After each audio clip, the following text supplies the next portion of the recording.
keterangan tidak lain daripada yang sebenarnya. Ini kami tanyakan ke dua calon saksi, baik Prof. Diana maupun Prof. Wirsana. Saya tanyakan dulu untuk keterangan. Karena terikat dengan ADRT organisasi yang dia. Jadi akhirnya saya sampaikan bahwa kita sebetulnya banyak juga kita ini anggota seluruh besar adalah PNS. Jadi kalau ini ikut saja. Kemudian diturunkanlah 3 orang yang seperti tadi yang punya. Kemudian saya hadir di sana, saya lihat secara online itu lucu-lucu yang kita bicarakan adalah standar medis, standar orang untuk menjadi anggota, standar orang penilai. Itu ada yang tidak wawancara yang bertanya, ya terima kasih semua itu. Ya saya lihat juga ada guru besar cuma ditanya begitu, ya terima kasih. Jadi presentasi kemudian sampai terima kasih selesai.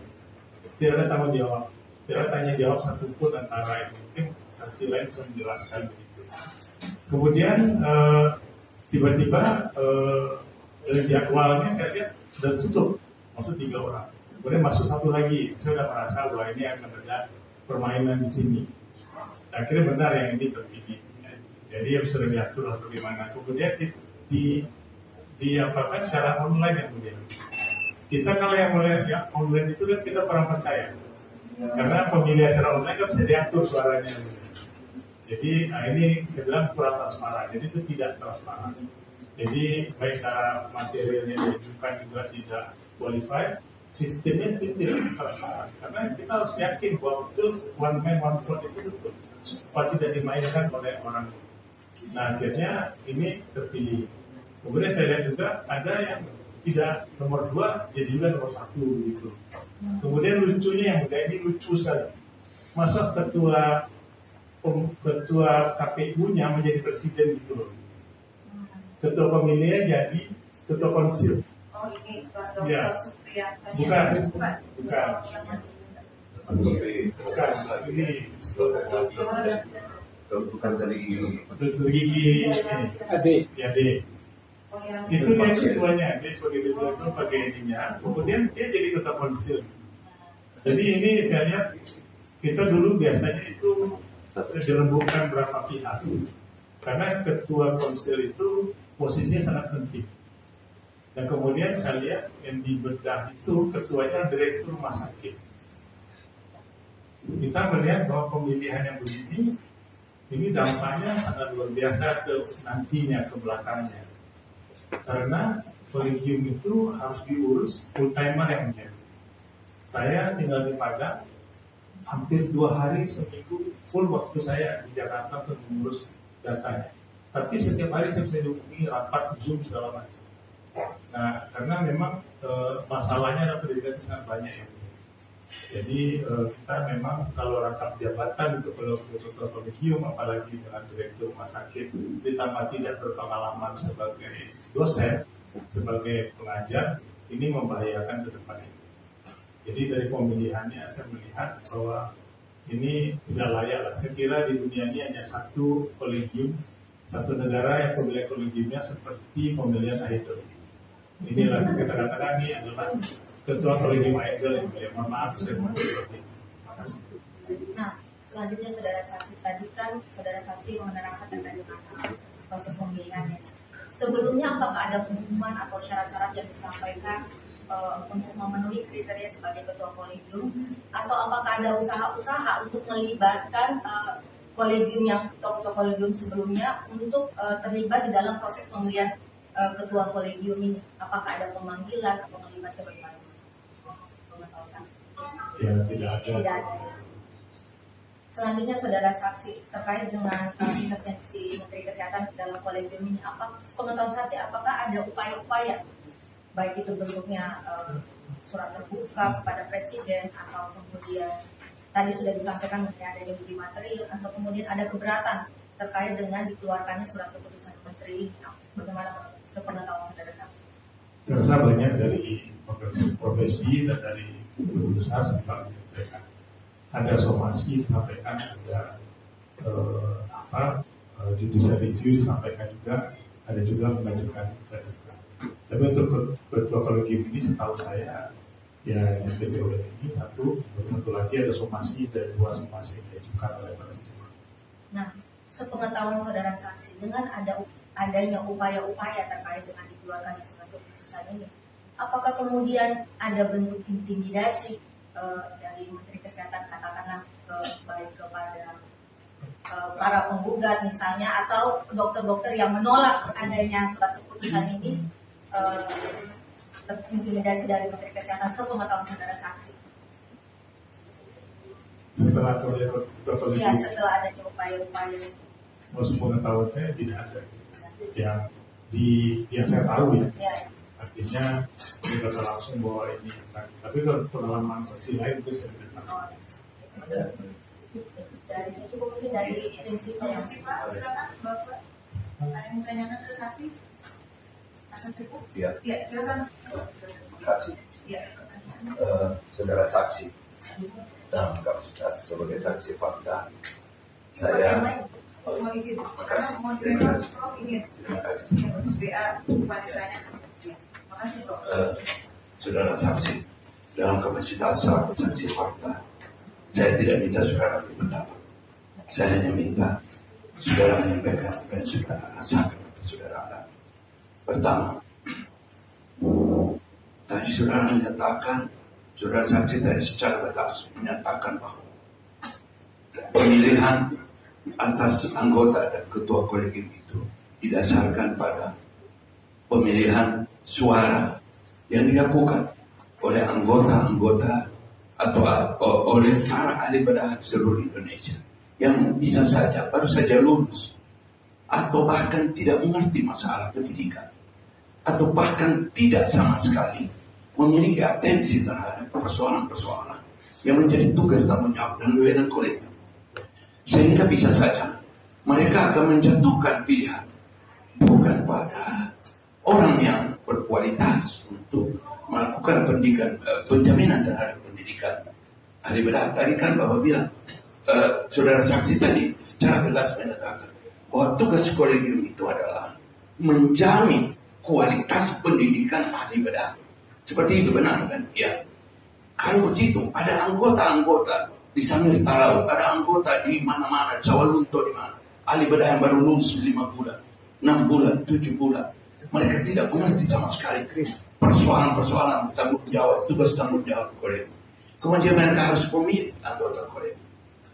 Itu kan berarti, apakah saudara saksi sependapat dengan saya bahwa itu akan memberikan hasil akhir yang bias? Selama saudara menjadi ketua kolegium berapa lama? 2 tahun? 3 tahun? 3 tahun. Periode pertama 3 tahun? 2 tahun. 2 tahun. Periodenya 2 tahun. Periodisasi 2 tahun. Sekarang periode kedua, tahun ke pertama. Berarti saudara saksi sudah 3 tahun. Apakah selama saudara saksi menjadi ketua kolegium pernah meluluskan spesialis bedah? Ahli bedah, Anda menyebutkan, saksi menyebutkan ahli bedah, bukan spesialis. Pernah meluluskan ahli bedah yang kualitasnya rada-rada setengah-setengah? Pernah? Ya, tidak.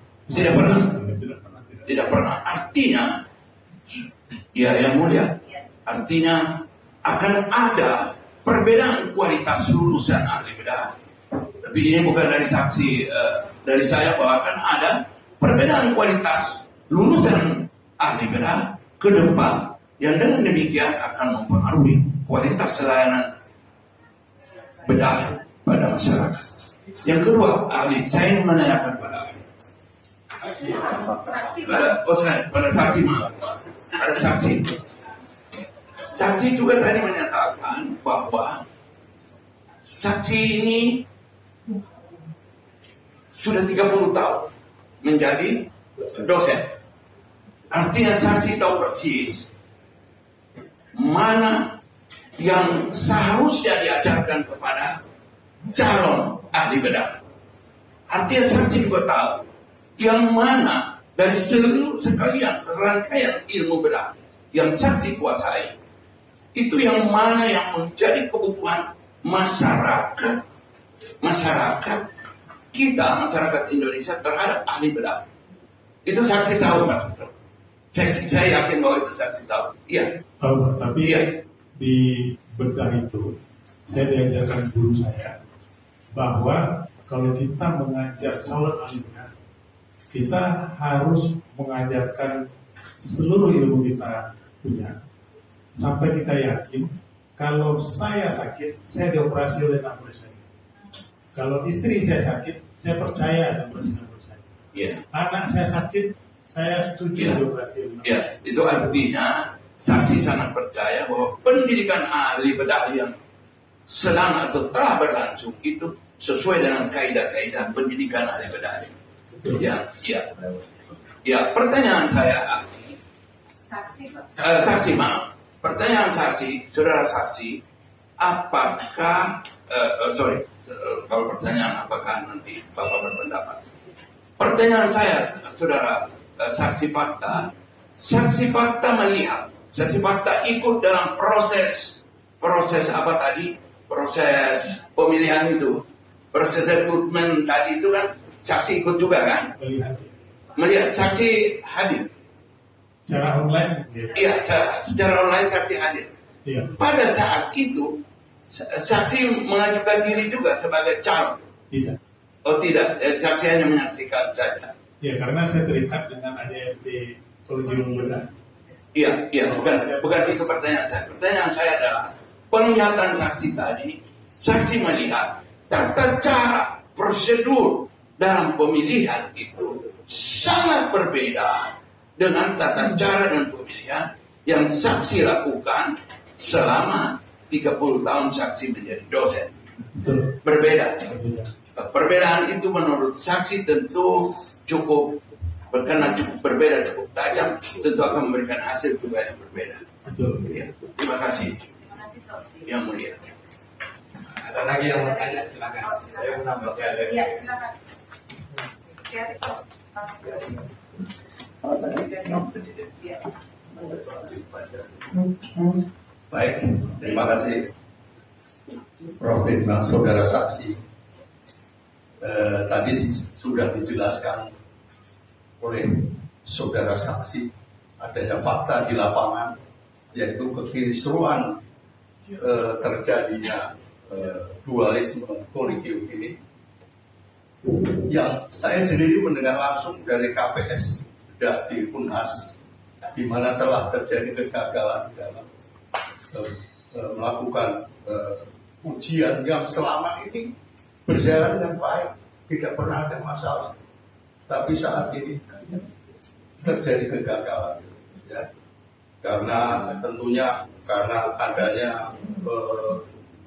tenaga penguji mobilisasi yang tidak jelas, soal-soal ujian pendanaan dan sebagainya, akhirnya terpaksa dipindahkan ke universitas lain, yaitu Unsra, ya, yang itu juga terpaksa melakukan karena saya mendapat informasi itu adanya tekanan dari Kemenkes. Kebetulan waktu itu Kemenkes berkunjung ke Manado, ke Unsra, jadi dekan FK Unsra terpaksa mau melaksanakan ujian.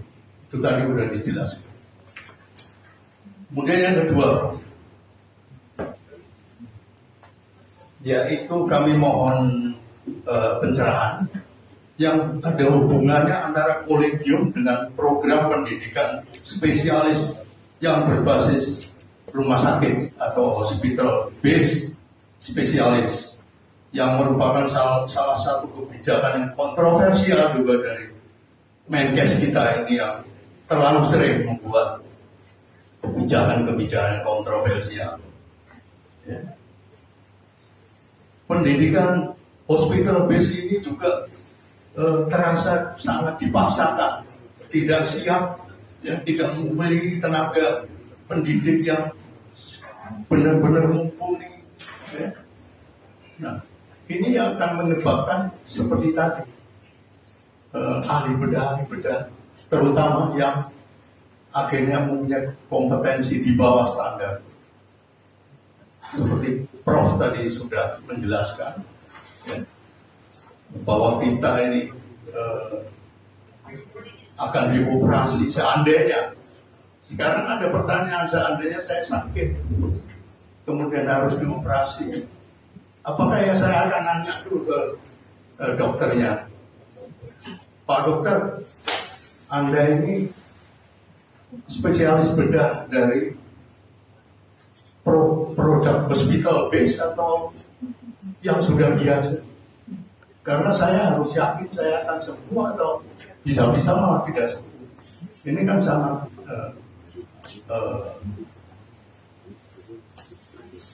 betul-betul membahayakan. Itu yang kami akan mau penjelasannya Prof. Bagaimana dengan hospital base yang sekarang berlangsung, hubungannya dengan kolegium, apalagi kolegium yang sekarang tentukan pemerintah. Baik, terima kasih. Itu faktakan aja ya. Faktakan aja jawab ya. Tenang aja, saya juga tahu ya. Itu faktakan aja ya Pak. Ya, jadi fakta yang saya lihat di lapangan, kalau bedah kita belum ada hospital case, tapi kita terdampak gitu. Jadi satu kasus hospital base yang dibuka di ortopedi di Solo. Kemudian mereka untuk ortopedi itu perlu mereka bedah dasar. Bedah dasarnya di Kuliah Bedah tempat kami. Nah kebetulan di UNS menolak karena bahwa tidak ada koordinasi sebelumnya, waktunya juga tidak sesuai, jumlahnya juga tidak bisa berbeda. Nah akhirnya mereka dipindahkan ke sana situ Jogja. Nah yang lucunya bahwa untuk pendidikan hospital base itu harus menggandeng universitas. Karena tidak ada, dia bilang Universitas Muhammadiyah Solo yang tidak pernah dan tidak punya prodi bedah. Jadi ini lucu-lucuan juga. Orang tidak punya pendidikan bedah disuruh sebagai pengampu pendidikan bedah. Jadi ini kebijakan menurut saya yang saya akan lakukan begitu. Kemudian yang dari jantung saya dengar, ini saya dengar. Saya ketemu sama seorang dosen kardiologi, di harapan kita bukan dua-dua, tapi pelaksanaannya tercampur dengan yang non hospital base. Jadi ini timbul permasalahan yang mulia karena dua sistem yang berbeda digabung menjadi satu sistem. Jadi ya baik dalam pelaksanaan maupun dari standar juga akan berbeda yang berbeda. Kemudian permasalahannya ternyata yang hospital base itu copy paste kurikulumnya dari yang university base. Jadi yang saya tahu, saya pernah diajak studi banding juga ke luar negeri sama Kemenkes. Cuma itu saya tidak menyampaikan, saya tidak bersedia walaupun secara WA. Karena disuruh ke Inggris. Saya bilang ketua Kuliah Inggris bisa saya datang ke sini, nggak perlu kita ke Inggris. Karena kita kerjasama dengan Inggris. Jadi di luar negeri itu hospital base itu dasar pendidikan di kolegium yang begitu. Jadi orang itu mendaftar ke kolegium, ini yang saya tahu dan saya lihat sendiri. Kemudian kolegium menyeleksi, kolegium akan mengirimkan ke rumah sakit. Nah, ada berapa namanya di sana ST itu artinya surgical training 1, 2, and 3. Mereka bikin begitu. Nah, setiap stasiun itu nasional. Dan pegang kolegium yang mulia, bukan NHS. Atau di Inggris itu namanya nasional NHS. Bukan NHS masalah. NHS yang mengawasi saja bahwa orang ini rumah sakit ini layak nggak menerima calon pendidikan. Jadi dengan itu jumlah pasiennya, jumlah dokternya ini bisa harus diterima. Bukan menseleksi, bukan melaksanakan. Nah, yang saya dengar juga bahwa ternyata ya sekarang berhenti karena masalah anggaran ini. Nah kan ini pendidikan yang disiapkan secara kurang terencana dengan baik, kan harus kita terima. Ini pamannya 1 orang, semester 2, 3, sampai ini berjalan lancar. Kan tidak bisa melakukan pendidikan seperti ini yang Terima kasih. Kira itu yang saya tahu. Terima Cukup kasih. ya Prof ya, cukup Pak. Cukup, bukan banget. Kita kata tergugat ya. Silakan tergugat, pertanyaan. Terima kasih yang Silakan, mulia. untuk dulu ya Bapak Ibu, silakan tanya semua. Ada keras ya Pak. Baik, terima kasih yang mulia. Terima kasih saudara saksi. Tadi saudara saksi sudah cukup banyak menjelaskan terkait dengan kolegium. Tapi mohon izin yang mulia, kami menyampaikan keberatan ketika tadi beberapa kali saksi menyatakan bahwa proses seleksi ujung-ujung. Ya, jadi Pak, silakan saudara sampaikan di kesimpulan. Baik. Ya, jadi mungkin ini juga untuk para pihak semua ya, baik para penggugat, nanti semua saksi dan ahli. Kalau seandainya jawaban dari saksi atau ahlinya tidak sesuai dengan apa yang diharapkan, silakan saudara Bapak Ibu sampaikan di kesimpulan. Jadi kita nggak usah berdebat, nanti sama juga saksi Bapak Ibu dari Bapak dari Prof nanti ya Prof ya. Jadi silakan semua ditahan ya, sampaikan di kesimpulan. Jadi apapun jawaban satu ahli itu yang keluar seperti itu. Jadi tidak usah dibuat dengan apapun, silakan nanti sampaikan di kesimpulan kami baca ya.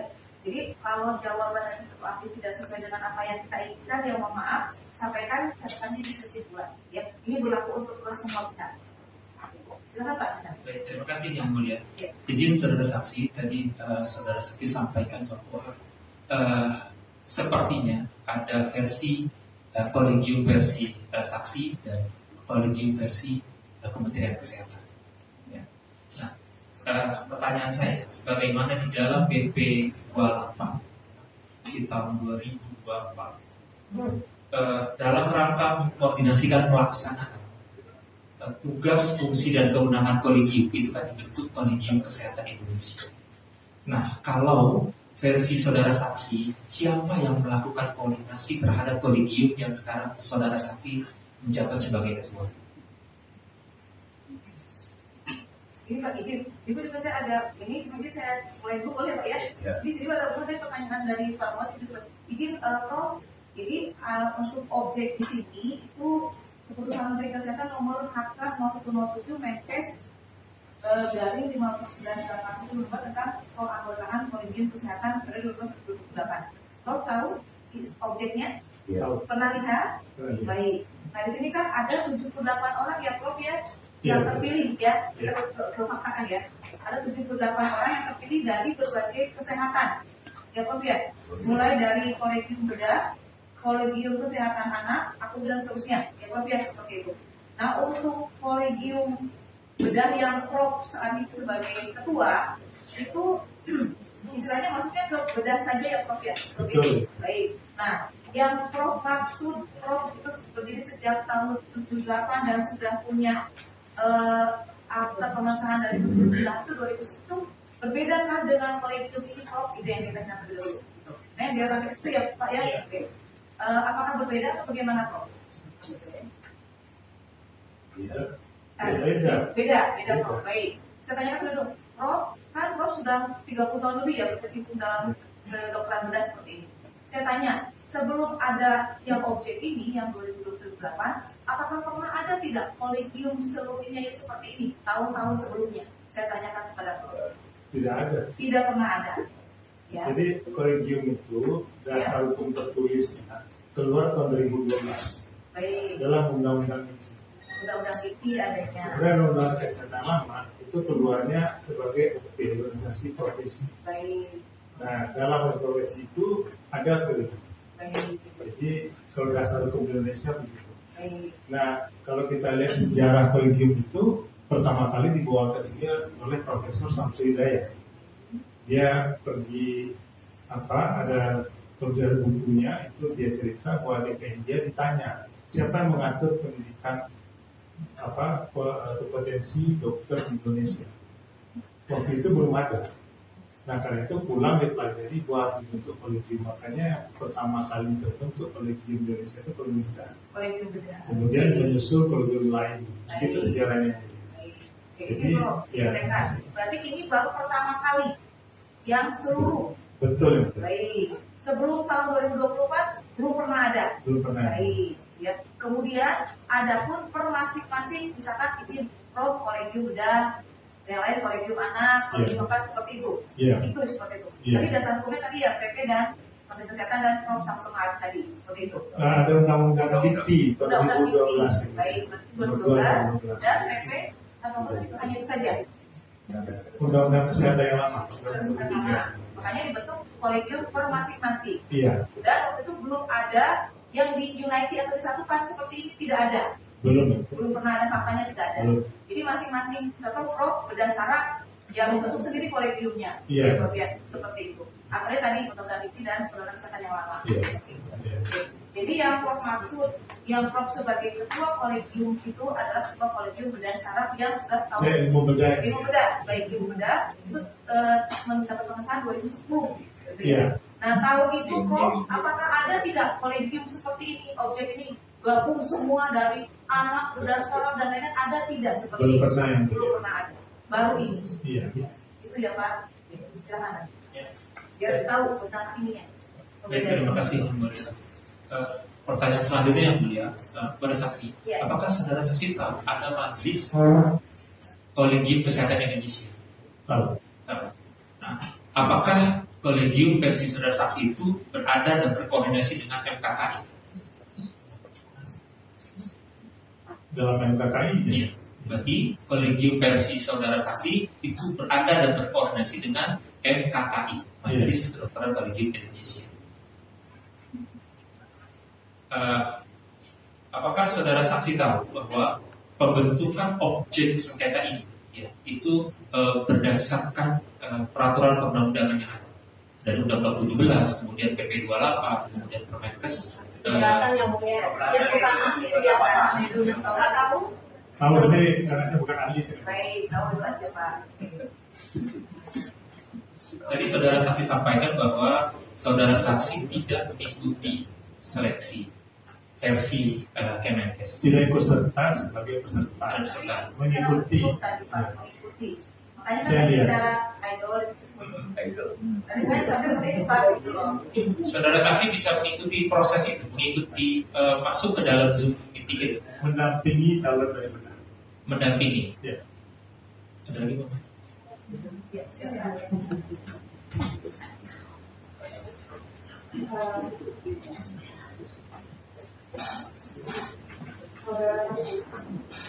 Tadi saudara saksi menyatakan bahwa dari kolegium bedah mengajukan calon 3 orang.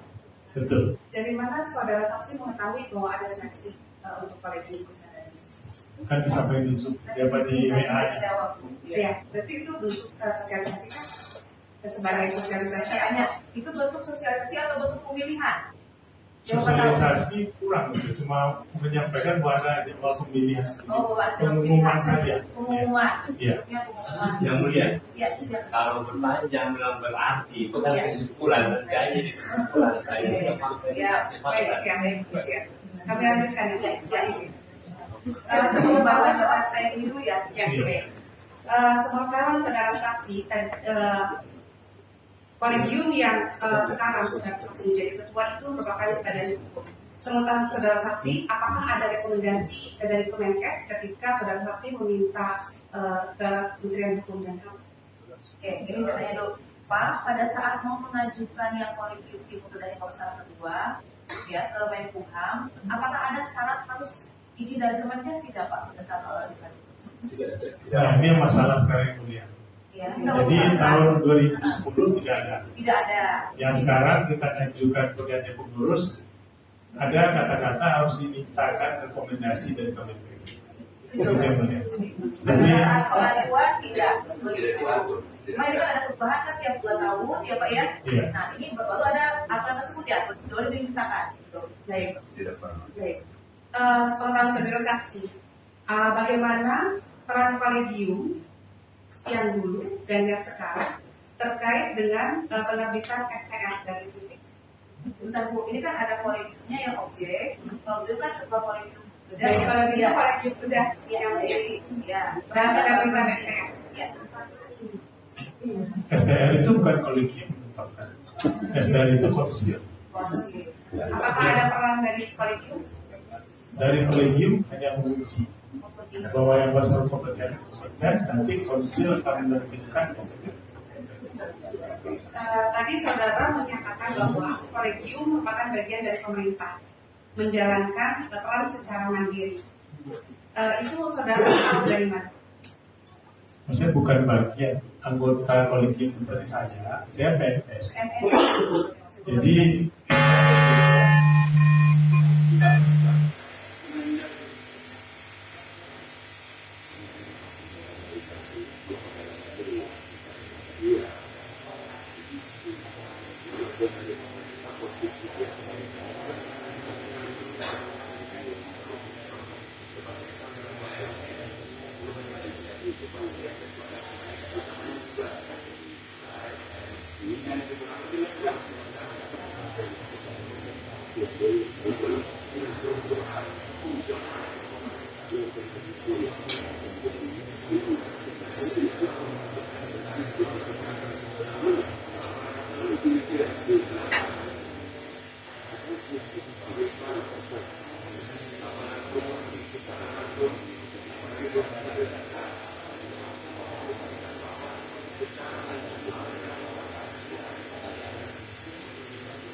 Ya, bisa jawab Pak? Ya. Jadi maksud saya tadi secara fungsional, saya sebagai ASN, pegawai negeri, sebagai lembaga dia mandiri. Kemudian apa hubungan antara kolegium dengan organisasi profesi? Organisasi profesi itu adalah stakeholder. Jadi semua dari anggota ahli budaya itu dididik di perikanan. Jadi stakeholder di sana. Nah nanti pengurus dari organisasi profesi itu memilih anggota kolegium sebagai stakeholder utama.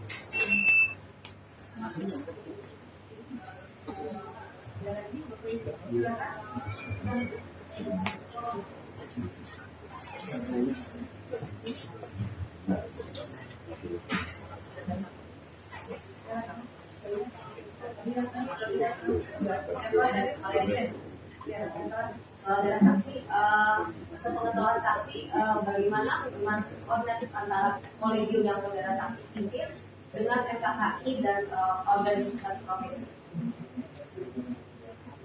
Jadi sebagai dengan MKKI sifatnya koordinatif. Kita bukan atasan dan bawahan, itu bukan. Jadi setiap ada kebijakan, pokoknya yang perlu disampaikan itu nanti kita akan koordinasikan dengan MKKI.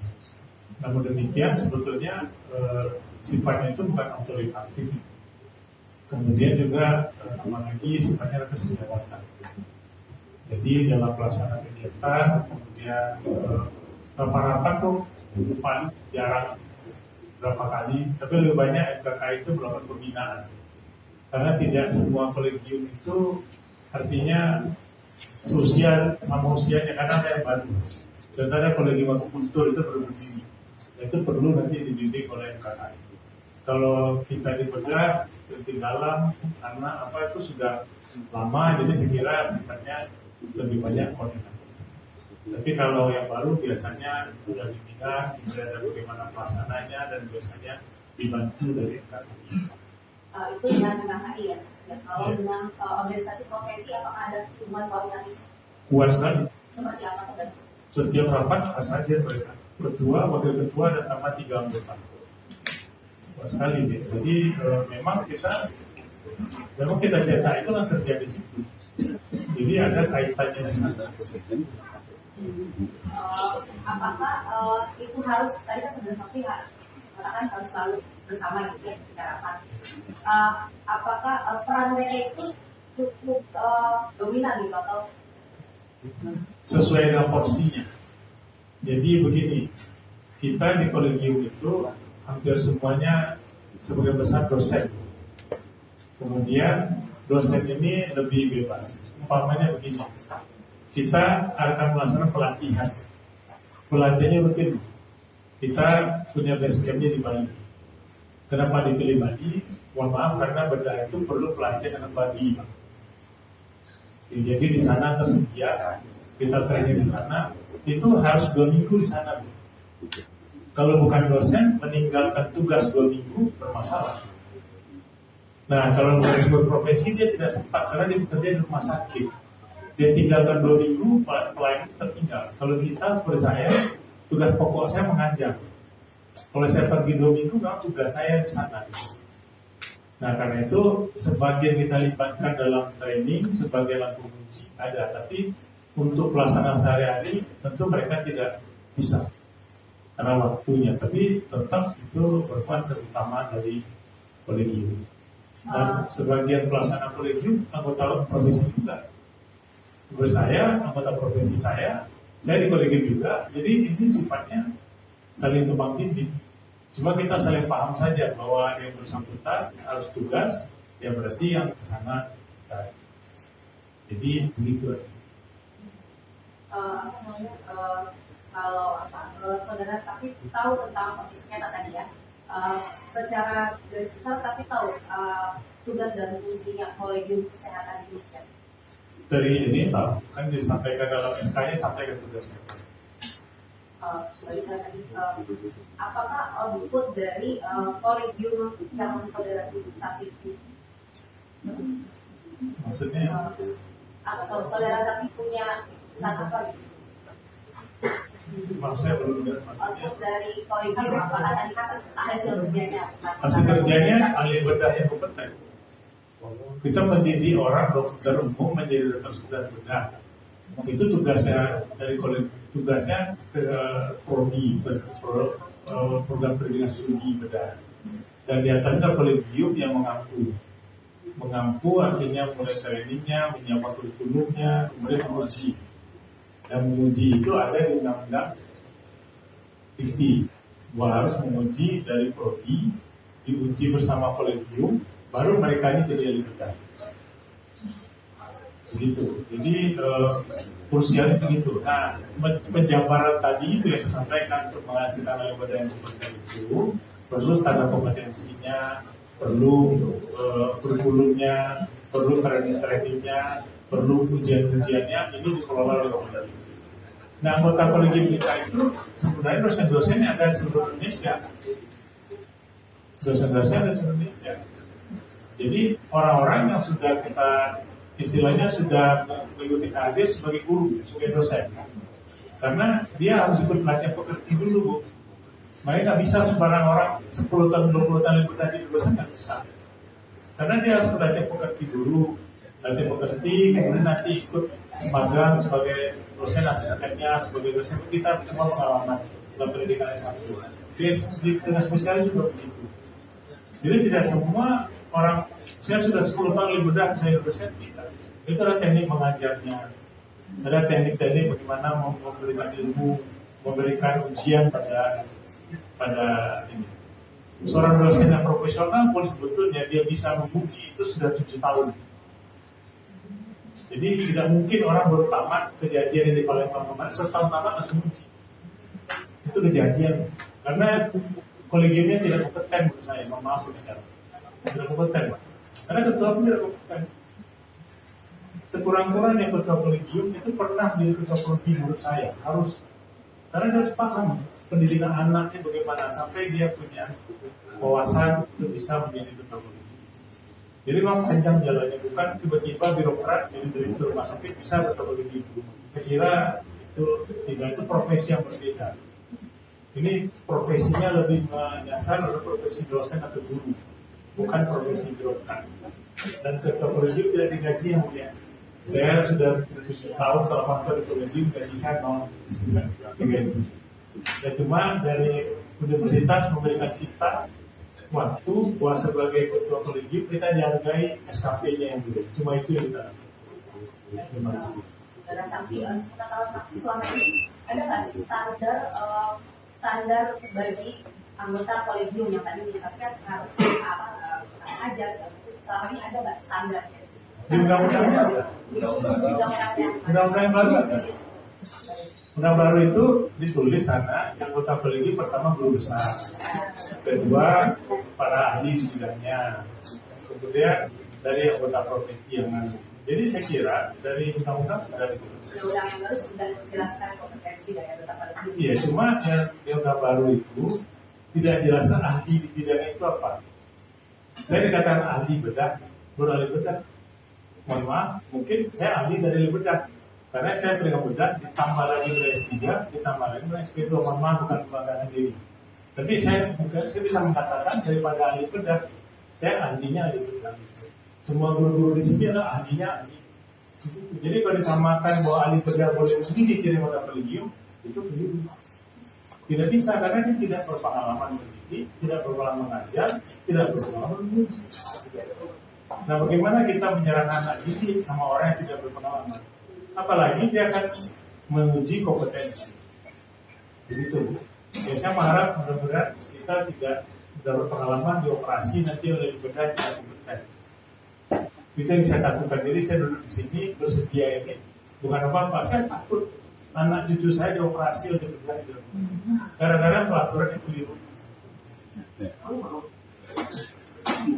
Itu resikonya berat. Tadi saudara katakan saudara saksi tahu ada 78 kolegium yang memang berdasarkan kantor di SPKM. Saudara saksi tahu tugas dan fungsi dari kolegium saksi? Ada. Ya, saudara saksi tahu. Tahu. Sama tidak dengan kolegium yang saudara saksi? Kalau menurut saya ini copy paste. Dari yang kita kerjakan. Jumlah pengurus itu copy paste dari ini saya. Justru kalau kita lihat, justru pengurusannya sama, yang kesehatan, yang bedah sama dengan kepengurusan saya. Berarti tidak ada yang kurang. Bukan, nanti copy paste, tidak ada perubahannya. Ya. Cuma isi orangnya yang tidak kompeten. Kalau sesuatu namanya mungkin bukan di mana di belakang. Bukan staf pengajar.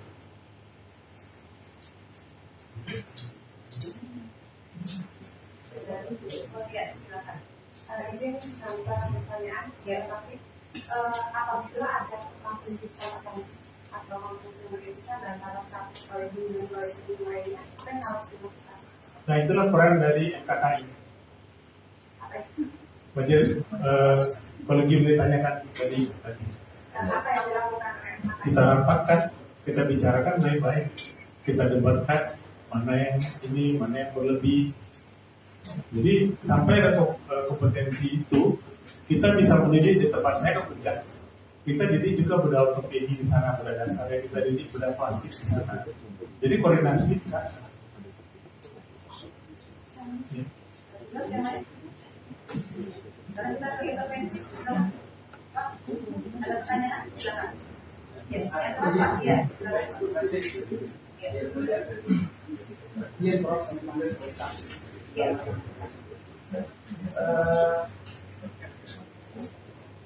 Pengetahuan saksi, apakah dengan perubahan yang kesehatan yang baru berikut instrumen hukum di bawah pelaksanaan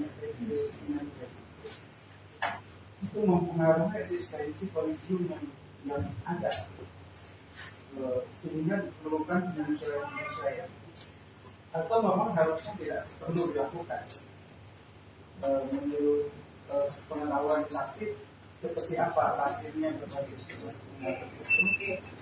Jadi ini saya tidak batasi semuanya ya. Tadi Pak Bapak saya tidak batasi, seperti tidak sama, mungkin sama berjalan. Jadi Bapak semua itu kalau saya menanyakan berkaitan dengan keahlian banyaknya, ya. Jadi saya tidak batasi ini. Saya bersikap adil. Pada waktu saya selesaikan, terbangun juga banyak kali pendapatan ini saya selesaikan. Bapak pun juga saya selesaikan. Saya tanya pada Bapak, mau jawab tidak? Baca. Tidak. Silakan. Instrumen saluran, Bapak tahu tidak? Silakan. Pertanyaan ini intervensi. Saya tidak akan ya Pak ya. Bapak mau jawab atau silakan. Pengetahuan Bapak aja. Itu faktakan. Saya tahu karena kita diskusi dengan ahli hukum. Iya. Ya, mungkin sedikit pengetahuan saya sampaikan. Itu faktakan aja Pak. Kalau Di fakta, jadi ya. di fakta di undang-undang namanya kolegium. Iya. Di PP jadi kolegium kesehatan. Itu entitas yang berbeda kata Alimku. Siapa tahu itu, Pak. Ya, jadi tidak sinkron. Kemudian di undang-undang dikatakan bahwa kolegium independen. Dalam peraturannya dipilih oleh Kemenkes dengan panitia yang seperti itu dan dengan cara yang tidak standar dan mudah. Saya itu Pak, mohon maaf saya. Silakan Pak, ada lagi. Kalau tadi dikatakan ya Pak, tadi saya juga nggak saya cut, terduga tidak banyak juga yang dikatakan, please kalau boleh dikatakan. Iya, kami juga ingin mengharapkan penjelasan yang faktual. Iya, tapi Bapak kan pertanyaannya itu sudah ke ahli Pak tadi, jadi nanti kalau belum juga ahli bidangnya Pak. Ya, silakan Pak. Tapi kami mendengar ada saksi mengatakan ada KPU menjadi, artinya ada panitia menjadi. Jadi yang milih itu jadi dia ketuanya lah, ya. Sepengetahuan saksi, apakah secara aturan boleh atau tidak? Iya, makanya Bapak mau jawab nggak? Ya, silakan. Saya nggak batasi, biar adil semua. Bapak bisa jawab, silakan. Secara aturan tentang etika sebenarnya tidak. Baik. Kita di ketua kelas saja panitia nggak bisa di ketua kelas Pak. Milih ketua kelas saja, panitia memilih ketua kelas nggak bisa di ketua kelas. Ketua pemilihan dekan juga ketua pemilihannya nggak bisa jadi dekan Pak. Tapi saya tidak tahu di peraturan dibolehkan. Saya kira kita dari hukum yang bisa. Jawabannya saksi yang lain. Silakan. Cukup Pak ya. Ada lagi yang lain? Keperluan, terlaluan, tadi ada lagi Pak? Iya. Satu yang mulia. Kalau boleh ini tadi saya tidak batasi ya, ada semua. Jadi tolong kalau boleh ini beliau ahli di bidangnya profesor, tapi kalau boleh dikatakan karena bisa kata. Ya, benar. Tadi saudara saksi menerangkan bahwa dasar dikeluarkan, tadi saudara saksi tahu bahwa dasar dikeluarkannya surat keputusan adalah PP nomor 28 tahun 2024. Jadi pasal 707 diterangkan bahwa kolegium dalam melaksanakan tugas, fungsi, dan wewenang sebagaimana dimaksud dalam pasal 705 ayat 3 sampai dengan ayat 5 harus berkoordinasi dengan menteri dalam rangka menjamin kesesuaian dengan kebijakan yang ditetapkan oleh menteri. Dalam hal pelaksanaan tugas, fungsi, dan wewenang sebagaimana dimaksud pada ayat 1 tidak sesuai dengan kebijakan yang ditetapkan oleh menteri dapat melakukan penyesuaian pelaksanaan tugas, fungsi, dan wewenang.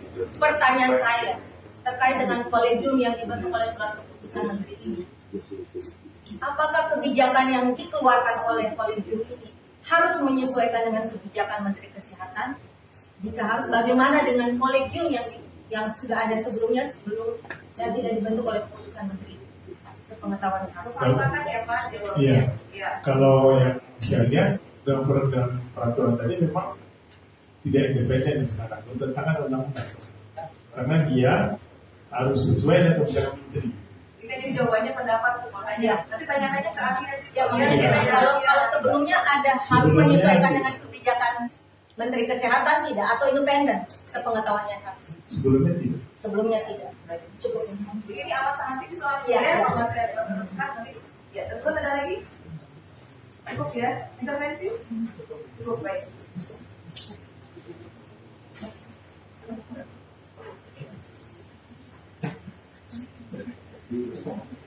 Izin saksi saya tanya, tadi saksi menyampaikan bahwa saksi mengikuti pada saat proses seleksi ya, proses pengumuman. Ini kan objektif kami ya, Prof, untuk pemegang SK Menteri Menkologis. Ini kan tidak tiba-tiba ada, gitu ya, Prof ya. Tentu sudah pada saat ini kan terbitnya September 2024, tepatnya 30 September 2024. Nah sebelum ini kan tentu Prof sudah pernah dengar ya, Prof ya. Apakah ada nggak pertama sosialisasi dulu mau ada nih kolegium ini kan sebelumnya kan tadi Prof sampaikan belum pernah ada yang kolegium yang menyatukan semua seperti ini ya. Jadi apakah pernah ada tidak dari Menteri Kesehatan itu menyampaikan sosialisasi atau apa sebelum tapi ini Prof? Ada bentuk Zoom. Bentuknya Zoom. Ya. Berapa kali Prof? Ini, atau kapan? Maaf saya jelas waktu kopi Zoom-nya. Ya. Ya Zoom final sekali ya. Oh, Zoom nanti 1 kali. Ya, itu Yang lainnya, yang lainnya pendapat Andi, tapi ya saya kira waktu itu pendapat penjelasan Indonesia itu diisi ya bukan dari kita. Baik, jadi sebelum September ini, kapan tuh Prof kira-kira Zoom-nya itu? Mama Indah saya lihat. Ya, baik.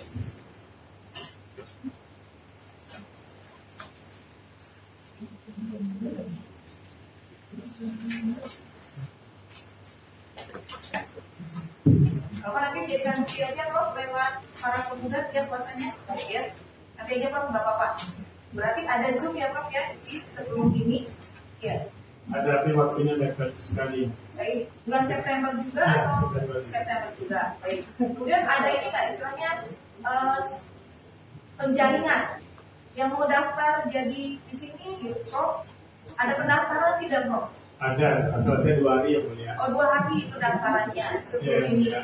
Itu disebar ke seluruh kampus atau masyarakat atau apa Prof?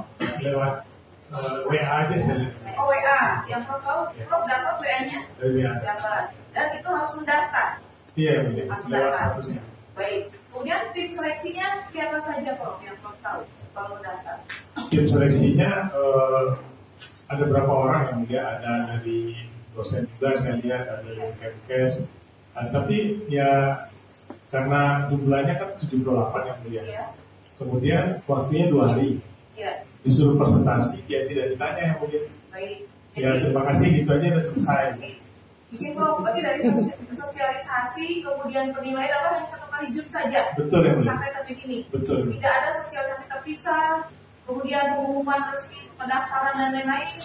Seleksi kan kalau misalkan contoh kalau kita mau KPU sesi administrasi dulu, Tidak. tidak ada. Jadi 1 kali Zoom langsung sosialisasi, langsung tes, langsung semuanya hari itu. Betul. 2 hari. Langsung kemudian terbit OJK. Iya. Kemudian ada tidak biasanya rekam jejak dulu para calon-calon ini ada tidak menanyakan ke yang sebelumnya Tidak ada. tidak ada. Dari pada saat Zoom itu sampai ke terbit objek berapa hari atau masih bulan September? Nggak salah saya dekat waktu itu, saya nggak terlalu ingat. Tapi Jadi September. mepet waktunya. Nah kemudian tuh kolegium bedah sendiri yang sekarang ketua itu pada mencalonkan tidak kok junior-juniornya atau bagaimana? Ada 3 orang. Ada 3 orang mencalonkan. Betul. Yang terpilih 1. Nggak ada terpilih yang mulia. Bukan ada terpilih. Oke. Tapi pada saat Zoom itu komisi apa Iya. buktinya? Ya, yang terpilih yang dari calon-calon tes. Oh baik. Nah pada saat Zoom itu disampaikan tidak ini yang mendaftar ada sekian puluh orang. Kan ada tidak ada. Kemudian yang terjadi sekian kan kalau itu kan seperti profil assessment ya, sistem ukur atau untuk menyeleksi jabatan tertentu. Apakah itu sistemnya atau bagaimana Prof? Nggak ada yang penting Nggak ada. punya satu sehat bisa daftar. Atau sehat saja? Iya. Nah, itu saja proses.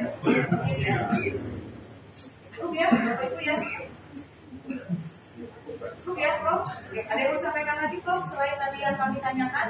Terima kasih. Cukup ya, Prof ya. Baik. Nanti informasi apapun, Prof, silakan disampaikan ke kuasa konsultan.